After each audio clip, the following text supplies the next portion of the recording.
बिस्मिल्लाहिर्रहमानिर्रहीम सल्लल्लाहु अलैहि वसल्लम। अस्सलाम वालेकुम क्लास 9। उम्मीद है आप सब खैरियत से होंगे। आज हम करेंगे न्यूमेरिकल प्रॉब्लम 5.6 टू 5.9 तक। इससे कबल हम प्रीवियस वीडियो में न्यूमेरिकल प्रॉब्लम 5.1 टू 5.5 तक डिटेल से डिस्कस कर चुके हैं। इनका लिंक मैंने डिस्क्रिप्शन में दे दिया है, आप इनसे रिलेटेड भी लेक्चर ले सकते हैं। न्यूमेरिकल प्रॉब्लम 5.6 की जानिब चलते हैं। हमारा क्वेश्चन है A 0.14 kilogram ball is thrown vertically upward with an initial velocity of 35 meter per second. Find the maximum height reached by the ball. वो कह रहे हैं एक बॉल है जिसका मैस दिया हुआ है, उसने उस बॉल को जो है वो एक हाइट पे थ्रो किया गया है। ठीक है, ये ग्राउंड है और यहाँ से इसको ऊपर फेंका गया है। और सबसे पहले हम गिवन डाटा लिखते हैं। तो गिवन डाटा में देखें हमारे पास क्या क्या है। एक तो बॉल का मैस दिया हुआ है, तो यहां पे आ जाएगा mass m is equal to 0.14 kg और वर्टिकली अपवर्ड यानी ऊपर को फेंका गया है with an initial velocity of 35 metre per second. ठीक है, तो बॉल की जो इनिशियल वेलोसिटी है vi वो कितनी है 35 मीटर पर सेकेंड। ठीक है, अब यहां पे आपने एक पॉइंट समझना है, जब बॉल को यहां से इधर फेंका गया है तो इसकी जो इनिशियल वेलोसिटी थी यहां वो दे दी गई है। तो इस जगह पे जब बॉल जाएगा तो यहां जाके एक लम्हे के लिए रुकेगा। तो जब ये मैक्सिमम हाइट पे पहुंचेगा तो एक लम्हे के लिए जब ये रुकेगा तो यहां पे इसकी फाइनल वेलोसिटी 0 हो जाएगी। ठीक है, ये आपने पॉइंट समझना है कि फाइनल वेलोसिटी इस जगह पे 0 है। ठीक है, इसके बारे में मजीद डिटेल से भी मैं बता देता हूं। यहां पे देखें स्टेटमेंट लिखी हुई है, if a body is thrown vertically upward, जब किसी बॉडी को ऊपर फेंका जाता है vertically, the value of G will be negative. एक तो जी की वैल्यू नेगेटिव हो जाती है and the final velocity will be 0 और फाइनल वेलोसिटी यानी वीएफ जो है वो 0 हो जाती है एट द हाईएस्ट पॉइंट, इस हाईएस्ट पॉइंट पर। ठीक है, तो इस स्टेटमेंट से हमें 2 पॉइंट मिल गए। एक तो जी की वैल्यू क्या हो जाएगी नेगेटिव। ठीक है, तो जी की वैल्यू क्या होती है 10 मीटर पर सेकेंड और चूंकि हमने इसको मीटर पर सेकेंड स्क्वायर ऊपर को फेंका गया इसलिए इसके साथ माइनस का साइन आ जाएगा। ठीक है, तो ये सारा हमारा गिवन डाटा हो गया और हमें फाइंड क्या करना है, मैक्सिमम हाइट है यानी एज हमें फाइंड करना है। ठीक है, ये हमारा डाटा हो गया। अब यहाँ पे कौन सा ऐसा सूटेबल फॉर्मूला है जिसकी मदद से जो है वो हम मैक्सिमम हाइट जो है एज यानी उसको फाइंड कर सकते हैं। ठीक है, तो यहाँ पे देखें हमारे पास यहाँ इक्वेशन ऑफ मोशंस दी गई हैं। तो ये थर्ड इक्वेशन ऑफ मोशन देखें तो इसमें लिखा हुआ है 2gs is equal vf square minus vi square. देखिए हमारे पास फाइनल वेलोसिटी भी है, हमारे पास इनिशियल वेलोसिटी भी है। ठीक है, और हमारे पास यहाँ पे जो है वो उसने 2gs दिया हुआ है। तो ये जो s है ये h में चेंज हो जाएगा। s जो है वो इस तरह से, अगर कोई बॉडी ग्राउंड पे ट्रेवल कर रही हो तो उसके लिए s लगता है, लेकिन अगर कोई बॉडी जो है वो ऊपर को जा रही हो, ठीक है, उसकी हाइट फाइंड करनी हो तो यहाँ s की जगह जो है वो हमारा h हो जाएगा कन्वर्ट। ठीक है, तो ये फॉर्मूला क्या बन जाएगा 2gh हो जाएगा फॉर्मूला। ठीक है, तो 2gh फार्मूला हम यहाँ पे अप्लाई करेंगे। तो हम यहाँ पे लिखेंगे 2gh is equal vf square minus vi square. तो देखिए हमारे पास सारी वैल्यूज हैं, पुट कर लेते हैं। 2 वैसे का वैसे ही आ गया, जी की वैल्यू -10 आ गई वैसे के वैसे ही, मल्टीप्लाई एच हमने फाइंड करना है वी एफ। तो वी एफ क्या है 0, तो यहाँ पे आ गया 0 का स्क्वायर माइनस वी आई, तो वी आई क्या है 35, तो यहाँ पे आ गया 35 का स्क्वायर। अब इसको सॉल्व कर लेते हैं। 2 को -10 से मल्टीप्लाई करें, 2 10s are 20h हो गया। ठीक है, और इधर इज इक्वल 0 का स्क्वायर लेंगे तो 0 0s are 0 माइनस इधर 35 का स्क्वायर लेंगे तो 35 मल्टीप्लाई 35 ये आ जाएगा 1225। ठीक है, तो अब यहां पे देखें हमारे पास ये आ गया -20h और 0 माइनस 1225 माइनस 1225 हो गया। अब ये हमें एज चाहिए और इसके साथ -20 मल्टीप्लाई हो रहा है, तो एक वैल्यू एक तरफ मल्टीप्लाई हो रही हो दूसरी तरफ जाके डिवाइड हो जाती है। तो ये -20 इधर मल्टीप्लाई हो रहा है, इधर आके डिवाइड हो गया, माइनस माइनस से कट हो जाएगा और 1225 को 20 पे डिवाइड कर लेंगे। ठीक है, 1225 डिवाइडेड बाय 20, तो ये हमारे पास आ गया 61.6 61.25 मीटर, ठीक है। तो इतनी हाइट पर जो है वो बॉल पहुंचेगा, ठीक है। ये देखिए इसका आंसर भी यहाँ पे हम देख लेते हैं, 61.25 मीटर, 61.25 मीटर, ठीक है। तो इस क्वेश्चन में जो मेन बात आपने याद रखनी है, एक तो ये रखनी है कि यहाँ मैक्सिमम हाइट पर फाइनल वेलोसिटी 0 हो जाएगी और जी की वैल्यू जो है वो नेगेटिव होती है जब हम किसी बॉडी को नीचे से ऊपर को फेंकते हैं, ठीक है। तो ये दो बातें याद रखनी है और ये आपने इक्वेशन ऑफ मोशन थर्ड वाली याद रखनी है, 2gh is equal to vf square minus vi square. इसके अंदर वैल्यूज पुट करेंगे तो हमारे पास maximum height reach by the ball जो है वो रहीम। क्वेश्चन नंबर 5.7 है, a girl is swinging on a swing at the lowest point of her swing, she is 1.2 metre from the ground and the highest point she is 2 meter from the ground. What is her maximum velocity and where? तो इस question में वो कह रहे हैं एक girl है जो कि झूला झूल रही है एक स्विंग के ऊपर, ठीक है। इस तरह से अगर हम इसको बना लें कि ऐसे जोन सी है वो यहाँ पे स्विंगिंग के ऊपर झूला झूल रही है और ये यहाँ पे ऊपर स्टैंड के साथ जो है ये स्विंग बंधी हुई है, ठीक है। अब ये यहाँ पे जब जाएगी, ठीक है, तो यहाँ पे जो ग्राउंड से इसकी हाइट है वो अलग है और इस जगह पे जो ग्राउंड की हाइट है वो अलग है, ठीक है।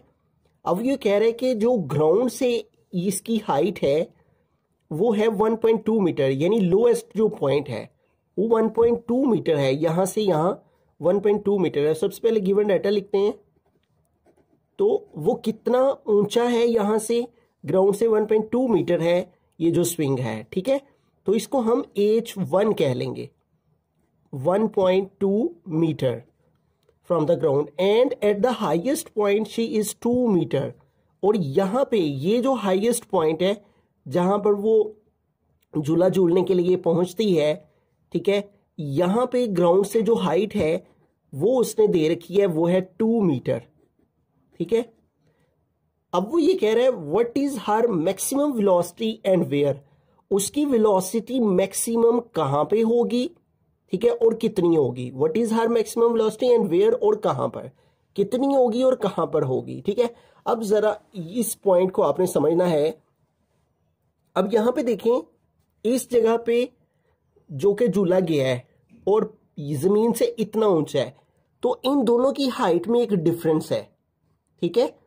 तो इन दोनों की हाइट का जो डिफरेंस है सबसे पहले हमें वो फाइंड करना है और उसके लिए हमें h2 से h1 को माइनस कर लेना है, ठीक है। h2 क्या है हमारे पास 2 माइनस h1 क्या है 1.2, ठीक है। तो इन दोनों को हम सेपरेट कर लेंगे, तो इन दोनों की सब्ट्रैक्शन करेंगे तो हमें एग्जैक्ट हाइट पता चल जाएगी कि दोनों की हाइट में जो डिफरेंस है वो कितना है, ठीक है। और इसको सेपरेट करते हैं 2 माइनस 1.2, तो ये आ गया 0.8 मीटर, ठीक है। तो ये हाइट हमारे पास आ गई है। तो इन दोनों की हाइट का जो डिफरेंस है सबसे पहले वो हमने फाइंड कर लिया, ठीक है। अब वो कह रहे हैं what is her maximum velocity and where. अब मैक्सिमम वेलोसिटी किस जगह पे होगी और कहां पे होगी, ये देखें। जब झूला जोन सा है वो यहां से इधर गया है, तो इस जगह पे जब ये गया है तो यहां पे इसकी फाइनल वेलोसिटी जो है वो आ गई है।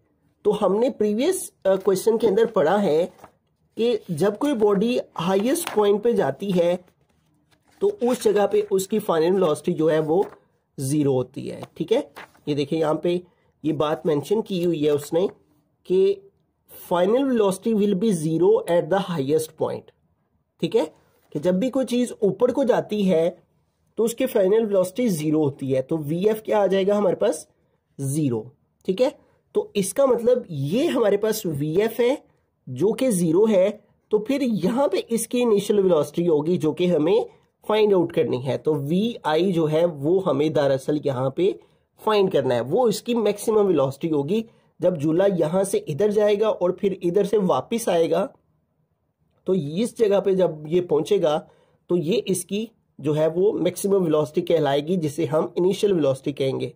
इस जगह पे झूला जाके जब रुकेगा तो एक लम्हे के लिए जब रुकेगा तो इस जगह पे फाइनल वेलोसिटी जो है वो जीरो होगी। ठीक है, तो VF जीरो है और VI हमने फाइंड करनी है। ठीक है, अब अगर इस डाटा को देखें इसमें इनिशियल वेलोसिटी आ रही है, इसमें फाइनल वेलोसिटी आ रही है, इसमें एच आ रहा है, तो ये अगेन जो प्रीवियस क्वेश्चन के अंदर हमने फॉर्मूला यूज किया है वही यहाँ पे यूज हो रहा है। देखें 2GS is equal to VF square minus VI square.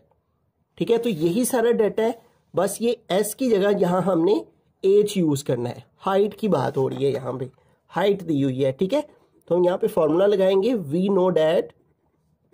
ठीक है, कि अब यहाँ पे देखें G भी इन्वॉल्व है, तो मैंने प्रीवियस क्वेश्चन में बताया कि जब भी हम कोई ऑब्जेक्ट ऊपर की जानिब जाता है तो G की वैल्यू माइनस में आती है। ठीक है, तो G is equal to -10 metre per second हो गया। अब हम जो है वो इक्वेशन ऑफ मोशन लिखेंगे 2GH, S नहीं लिखना, H लिखना है, VF square minus VI square.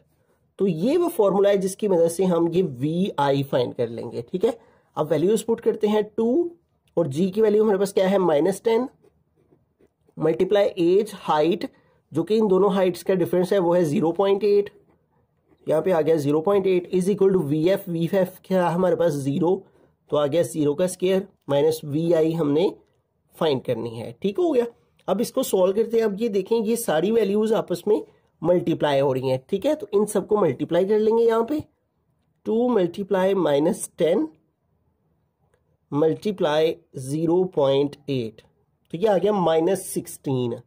ठीक है, यहाँ पे आ गया -16, 0 का स्केयर 0 ही होता है, minus VI square -16 is equal to 0 minus VI square minus VI square हो गया। ठीक है, अब ये देखें माइनस माइनस कट हो गया। ठीक है, बाकी रह गया 16 is equal to VI square. अब VI के ऊपर स्केयर है, स्केयर खत्म करने के लिए दोनों साइड्स पे स्केयर रूट ले लेंगे। 16 का स्केयर रूट लें। ठीक है, स्केयर रूट ऑफ 16 तो ये आ जाता है 4।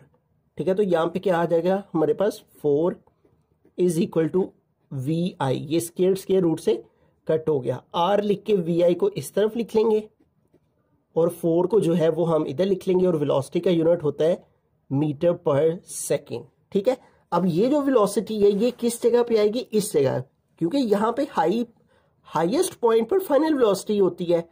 ठीक है, तो हाईएस्ट पॉइंट पर फाइनल वेलोसिटी है, तो लोएस्ट पॉइंट पर इनिशियल वेलोसिटी है, तो ये वाली वेलोसिटी फिर कहाँ पे है, लोएस्ट पॉइंट पे है। ठीक है, तो हम यहाँ पे लास्ट पे आंसर में लिख देंगे कि ये जो है हमारा, उसने ये पूछा था ना कि मैक्सिमम वेलोसिटी कितनी है, तो वो हमारे पास आ गई 4 मीटर पर सेकेंड, और कहाँ पे है, एट द लोएस्ट पॉइंट है। ठीक है, तो ये भी हम यहाँ पे मेंशन कर देंगे, एट द लोएस्ट पॉइंट। ठीक है, ये दोनों चीजें हम इसके आंसर में मेंशन कर देंगे कि वेलोसिटी जो है वो 4 मीटर पर सेकेंड है और किस जगह पे है, एट द लोएस्ट पॉइंट। ठीक है, ये देखिए यही हमारा इसका आंसर है 4 मीटर पर सेकेंड, तो यही 4 metre per second eight the lowest position, eight the lowest position. तो इस क्वेश्चन में क्या था, हमें 2 हाइट्स दी हुई थी, दोनों हाइट्स का हमने सब्ट्रैक्शन करके तो दोनों हाइट्स के दरमियान जो डिफरेंस था वो फाइंड कर लिया। ठीक है, और फिर हमने देखा कि हाईएस्ट पॉइंट पर फाइनल वेलोसिटी 0 होती है, इनिशियल वेलोसिटी हमने फाइंड करनी है, G की वैल्यू -10 होती है। इक्वेशन ऑफ मोशन यूज करके इनिशियल वेलोसिटी फाइंड कर ली और यही हमारा रहीम। प्रॉब्लम नंबर 5.8 है, a person pushes a lawn mower with the force of 50 newton making an angle of 45 degree with the horizontal. If the mower is moved through a distance of 20 metre, how much work is done. तो ये देखेंगे इस शख्स ने lawn mower पकड़ा हुआ है। ठीक है, ये लॉन मोवर है जिसकी मदद से लॉन की सफाई की जाती है with the force of 50 Newton, और ये जितनी फोर्स लगा रहे हैं वो कितनी है, 50 न्यूटन की फोर्स लगा रहे हैं इसको। सबसे पहले गिवन डाटा में क्या है, फोर्स है, तो हम यहाँ पे लिखेंगे force F is equal to 50 newton. ठीक है, और making an angle of 45 degree with the horizontal, जाहिर सी बात है हॉरिजॉन्टल यानी जमीन पे ही चला रहा है, तो एंगल जितना बना रहा है वो 45 डिग्री है, तो यानी थीटा आ गया 45 डिग्री। उसके बाद कहते हैं if the mower is move through a distance of 20 metre, इस लॉन मोवर को अगर वो 20 मीटर डिस्टेंस तक जो है वो उसने मूव किया है, चलाया है, तो डिस्टेंस S आ गया 20 मीटर। तो वो कह रहा है how much work is done, उसने कितना वर्क जो है वो डन किया। ठीक है, तो वर्क डन इसके अंदर हमने फाइंड करना है। तो बड़ा सिंपल सा न्यूमेरिकल है, सिर्फ जस्ट एक फॉर्मूला हमने यूज करना है और ये क्वेश्चन सॉल्व हो जाएगा। ठीक है, यहाँ पे देखें इस यूनिट के स्टार्ट में 106 पेज के ऊपर वर्क के बारे में जब डिटेल लिखी गई है तो यहाँ वर्क डन का फॉर्मूला मेंशन है, वो इक्वल होता है W is equal to FS cos theta के। तो इससे हमें पता चल जाएगा कि वर्क डन कितना है। तो फॉर्मूला यूज करेंगे W is equal to FS cos theta. तो देखिए सारी वैल्यूज हमारे पास मौजूद है, फोर्स भी मौजूद है, डिस्टेंस भी मौजूद है, थीटा की वैल्यू भी मौजूद है। तो वैल्यूज पुट करते हैं। F कितना है हमारे पास 50, तो यहाँ पे आ गया 50 मल्टीप्लाई S, तो S कितना है 20, तो यहाँ पे आ गया 20 मल्टीप्लाई cos थीटा, cos और थीटा की वैल्यू क्या है 45, तो यहाँ पे आ गया 45 डिग्री। ठीक है, तो W इज इक्वल टू सबसे पहले 50 को 20 से मल्टीप्लाई कर लेते हैं। ठीक है, 50 मल्टीप्लाई 20, तो ये आ गया 1000 मल्टीप्लाई cos 45। तो अब cos 45 की वैल्यू cos को प्रेस किया और 45 लिखा, तो ये हमारे पास आ गई है 0.707 इस तरह से। ठीक है, तो हम 3 डिजिट्स पॉइंट के बाद जो है वो लिख लेते हैं। अब हमें इन दोनों वैल्यूज को मल्टीप्लाई कर लेना है, तो हमारे पास जो है वो वर्क डन की वैल्यू आ जाएगी। ठीक है, तो 1000 मल्टीप्लाई 0.707, तो ये हमारे पास आ गया है 707, और वर्क डन का जो यूनिट होता है वो जूल, और उसके लिए हम J लिख देंगे। लास्ट पे ये यूनिट जरूर लिखा करें, ये यूनिट के भी मार्क्स होते हैं। तो जस्ट हमें जो गिवन डाटा था वो लिखा और ये वर्क डन का फॉर्मूला यूज किया, इसके अंदर वैल्यूज पुट की, तो यूं हमारा आंसर आ गया 707 जूल। रहीम क्वेश्चन नंबर 5.9 है, calculate the work done in pushing a 5 kilogram box up a frictionless inclined plane 10 meter long that makes an angle of 30 degree with the horizontal। तो इस question में वो कह रहा है कि हमने 5 kg जो है ये बॉक्स बना हुआ है और इसका मैस दिया हुआ है 5 किलोग्राम, और इस बॉक्स को इस फ्रिक्शनलेस, ये फ्रिक्शनलेस इंक्लाइंड प्लेन है, इंक्लाइंड मतलब जो कि इस तरह से होता है इस शेप में। ठीक है, तो इस प्लेन के ऊपर 10 मीटर लॉन्ग यानी इसका डिस्टेंस है, that makes an angle of 30 degree, जो कि यहाँ पे 30 डिग्री का एंगल बनाता है। तो यहाँ पे इस बॉक्स को इधर से पुश करके यहाँ पे लेके जाया जा रहा है।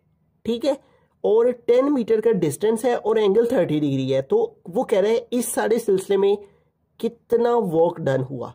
ठीक है, वो हमने फाइंड करना है। सबसे पहले गिवन डाटा लिखते हैं। गिवन डाटा में क्या क्या है हमारे पास, सबसे पहले पुशिंग अ 5 किलोग्राम बॉक्स का मैस दिया हुआ है। ठीक है, तो M आ गया 5 किलोग्राम। उसके बाद क्या दिया हुआ है हमें 10 मीटर लॉन्ग। ठीक है, तो ये डिस्टेंस दिया हुआ है S 10 मीटर। उसके बाद एन एंगल ऑफ 30 डिग्री, तो एंगल थीटा कितना है 30 डिग्री विद द हॉरिजेंटल। ठीक हो गया, अब ये हमारे पास सारा आ गया इसका डाटा। अब हमें क्या फाइंड करनी है चीज, वर्क डन। ठीक है, हमने प्रीवियस क्वेश्चंस के अंदर वर्क डन का एक फॉर्मूला पढ़ा है, वी नो डैट कि जो वर्क डन है W वो किसके इक्वल होता है, FS cos थीटा के। लेकिन ये वाला फार्मूला हमारा कब यूज होगा, जब किसी बॉडी को हम ग्राउंड पे, जमीन पे हॉरिजेंटली मूव करते हैं। ठीक है, ये ग्राउंड पे हम इधर को लेके जाते हैं, तो तब ये FS cos थीटा होता है। लेकिन जब किसी चीज को इस तरह से लेके जा रहे हो तो तब ये cos नहीं आएगा, इसकी जगह साइन आ जाता है। बस ये डिफरेंस है, बाकी सारा फॉर्मूला वैसे। ये बात आपने याद रखनी है, जब भी हम हॉरिजेंटल किसी चीज को लेकर जाते हैं इस तरह से, ठीक है, ग्राउंड के ऊपर, तो FS cos थीटा होता है, और जब किसी चीज को इंक्लाइंड प्लेन पर हमने लेके जाना हो तो तब वर्क डन का फॉर्मूला FS sin थीटा होता है। तो यहाँ पे क्या आएगा, FS sin थीटा।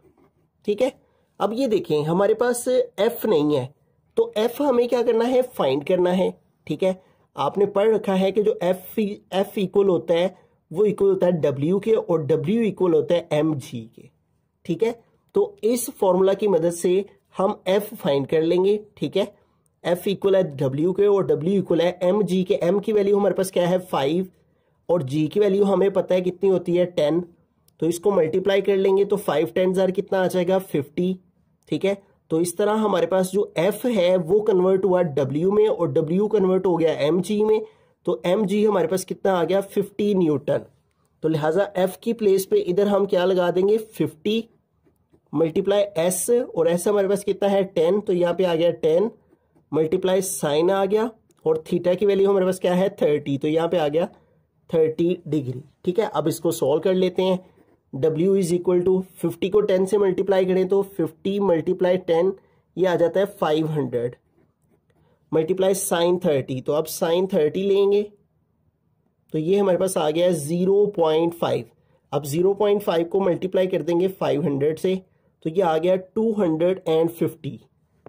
ठीक है, तो वर्क डन कितना आ गया 250, और साथ में यूनिट आ गया जूल। ठीक है, तो ये देखें इसका आंसर हमारे पास क्या है 250 जूल। क्वेश्चन 5.9 के दो पार्ट्स थे, फर्स्ट पार्ट हमने कर लिया है और इसका आंसर हमारे पास 250 जूल आ गया। इसमें जो मेन बात आपको याद रखनी है वो ये रखनी है कि हम चूंकि बॉडी को इंक्लाइंड प्लेन पर लेकर जा रहे हैं, इसलिए फॉर्मूला में एफ एस साइन थीटा आएगा, और एफ मौजूद नहीं है, वो हमने F is equal to W is equal to m g, इस फॉर्मूला से एफ फाइंड कर लेना है, उसको यहाँ पे पुट करना है। एस हमारे पास गिवन है और साइन थीटा की वैल्यू लगानी है, और इस तरह से वर्क डन जो है वो फाइंड हो जाएगा कि अगर 5 किलोग्राम बॉक्स को 10 मीटर लॉन्ग और 30 डिग्री के एंगल पर हो तो उसको ऊपर लेके जाना हो तो कितना वर्क डन होगा 250 जूल।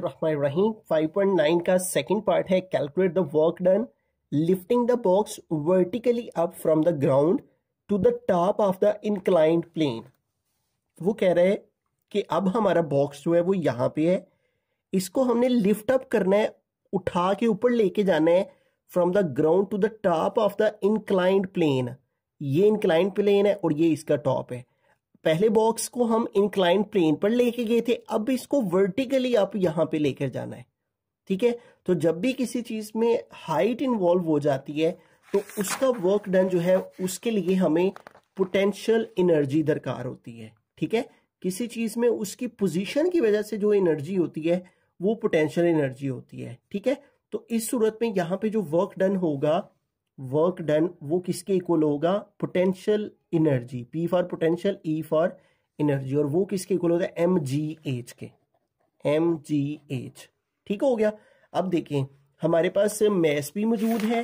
ठीक है, इस क्वेश्चन में वो है 5 किलोग्राम, यानी इस बॉक्स का जो मैस है, और जबकि हमारे पास G की वैल्यू भी मौजूद है। ठीक है, M भी हमारे पास मौजूद है, वो है 5 किलोग्राम, और जबकि G की वैल्यू हमें पता है वो है 10 मीटर पर सेकंड स्क्वायर होती है, लेकिन ये एज हमारे पास नहीं है।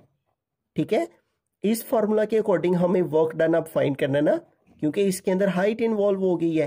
ठीक है, और जब हाइट इन्वॉल्व हो जाए तो वहां पे पोटेंशियल एनर्जी लगाई जाती है। ठीक है, तो अब ये हाइट फाइंड करने के लिए हमें क्या करना है, इस डायग्राम को यूज करना है।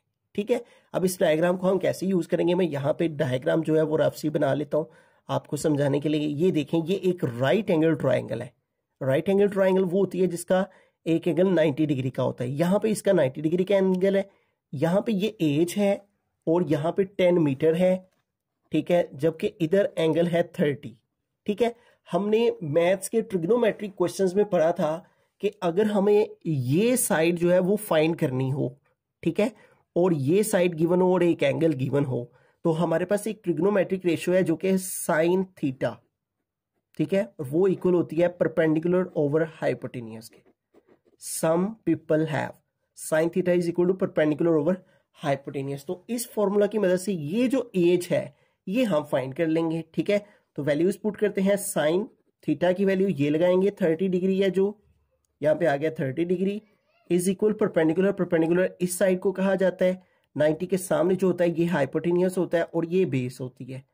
ठीक है, अब इसके अंदर ये दो साइड्स इन्वॉल्व हैं तो इन दोनों को यूज करेंगे। ठीक है, तो परपेंडिकुलर हमारे पास क्या है एज ओवर हाइपोटेनियस क्या है हमारे पास 10, तो यहाँ पे आ जाएगा 10।